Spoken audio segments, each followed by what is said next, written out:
Hi everybody, I'm Caleb, one of Glenn's producers and writers. In the office today we have Dinesh D'Souza, whose big summer hit, Hillary's America, just came out on DVD yesterday, correct? Yes. So we've now been through two debates, Trump and Clinton, and there's a third one. If Trump were to ask for your advice, what three things would you tell him he needs to ask? Based off of your movie and your book, what three things does he need to ask her to get her pinned down in the next debate? Well, the first question I would ask would be, Hillary, the Democratic Party has been the party that threw the American Indians off their land and did the Trail of Tears. The Democratic Party was the champion of slavery for 50 years. It was the party of segregation, Jim Crow, the Ku Klux Klan, lynching, forced sterilization, sympathy for fascism. The Democrats are the ones who interned the Japanese Americans during World War II.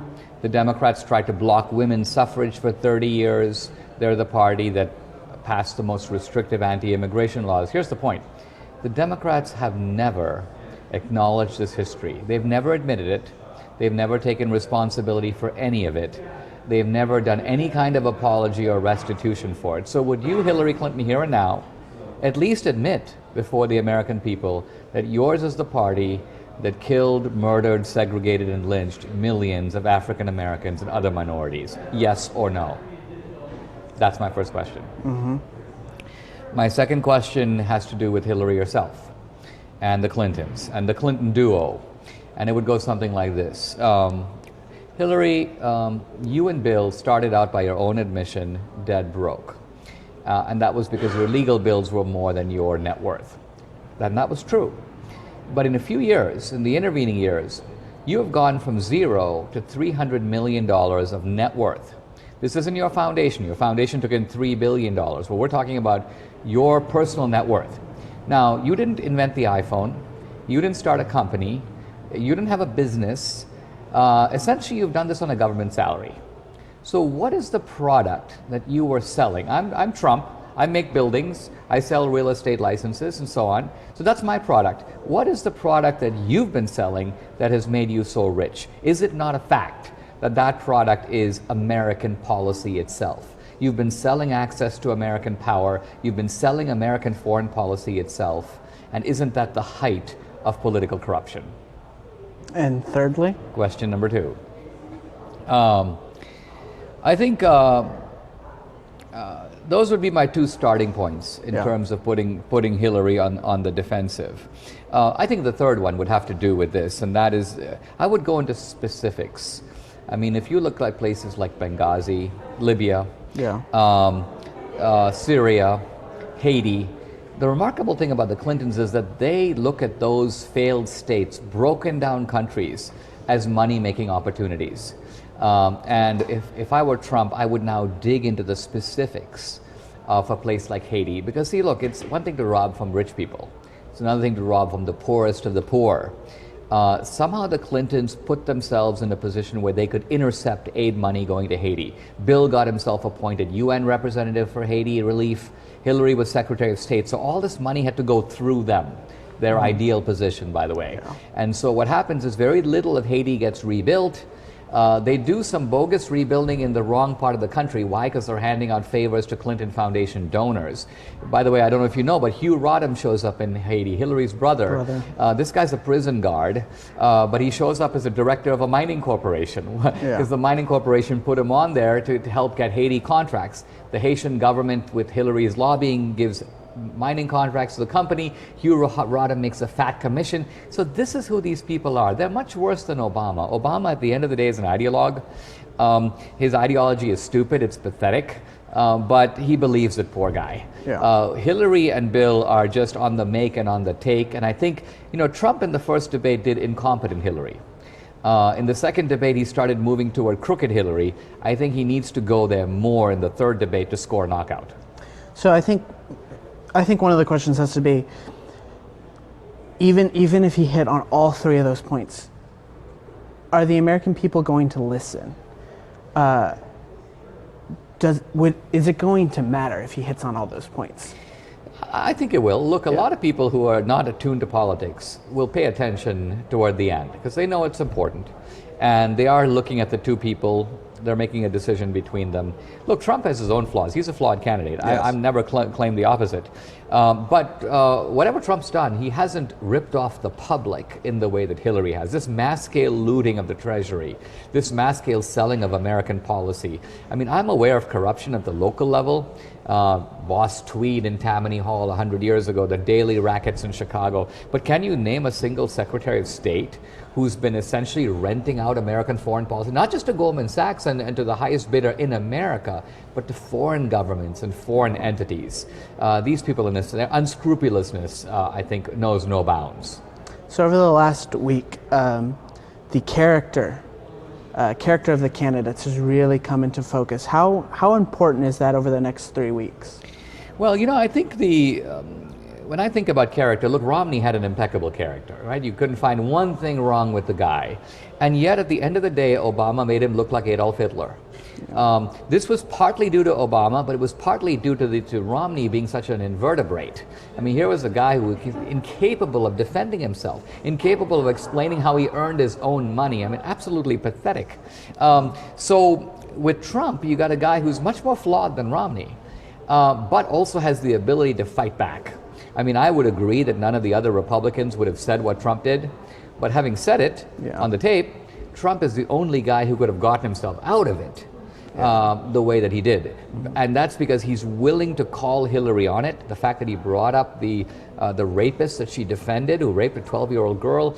I mean, and he had those women in the audience. I mean, there's political daring in Trump that I haven't seen in a Republican candidate, including Reagan. Yeah. So what lessons from Reagan should Trump take? Well, you know, at the end of the day, I think the thing that Trump hasn't done yet is to sort of lay out the 5 things that he will do, that he stands for. And I don't mean specific policies, although I would like to hear those, but also themes. So Reagan, for example, emphasized, I'm not just about individualism. Individualism, family, community, character, country. So those are the 5 things that Reagan cared about. And then he would have a specific idea or policy to accentuate each.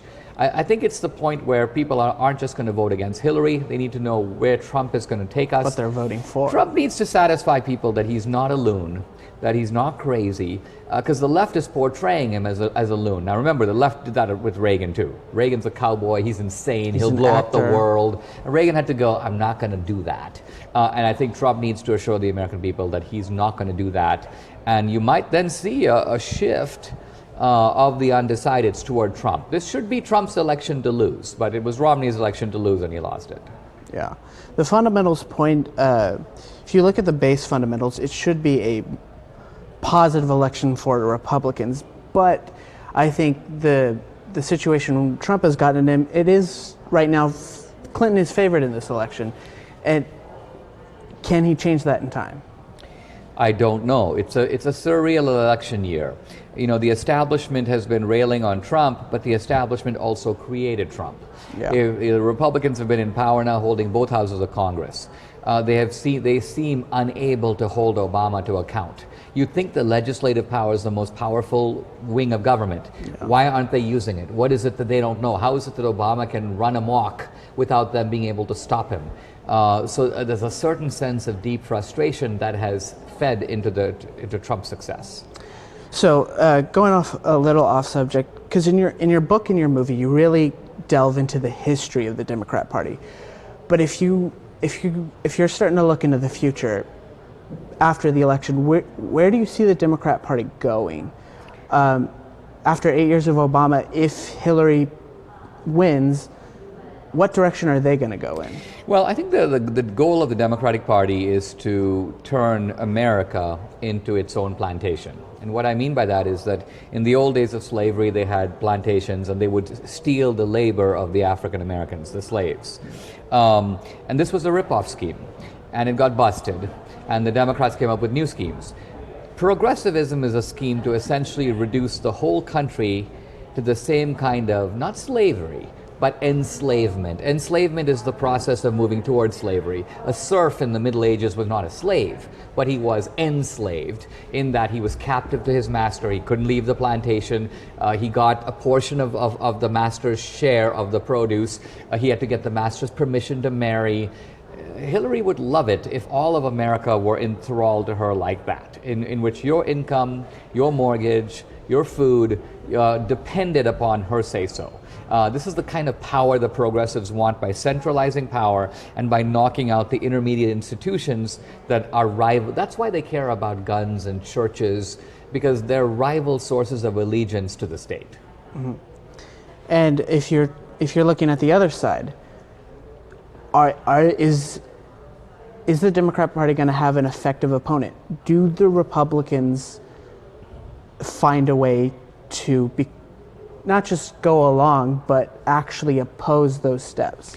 I think the Republican base wants that, and if it doesn't happen this time, if the Republicans prove inadequate again, I think at the very least you will see a remaking of the Republican Party from the ground up. In other words, throw all the bums out, and I mean all, and sort of fumigate the place and then reconstruct it, because there's just too much infestation, too many people who are sort of in bed with the system, too many people who actually realize that being a comfortable minority and sharing the spoils is actually better for them than mounting significant and serious opposition, which would cause a certain amount of disruption.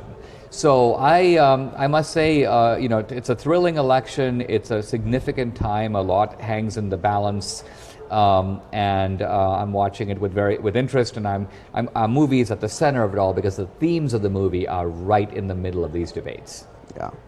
Well, for all of you out there who are have been fans of the new shows Glenn's been doing, Dinesh is actually going to join us. We're going to tape a show today looking at the history of the Democrat Party. So look for that in the next couple weeks. It's going to be a great episode. Dinesh, thanks for sitting down with us. If you haven't seen the movie Hillary's America, go out and watch it. You have to watch it before the election. Thanks, guys.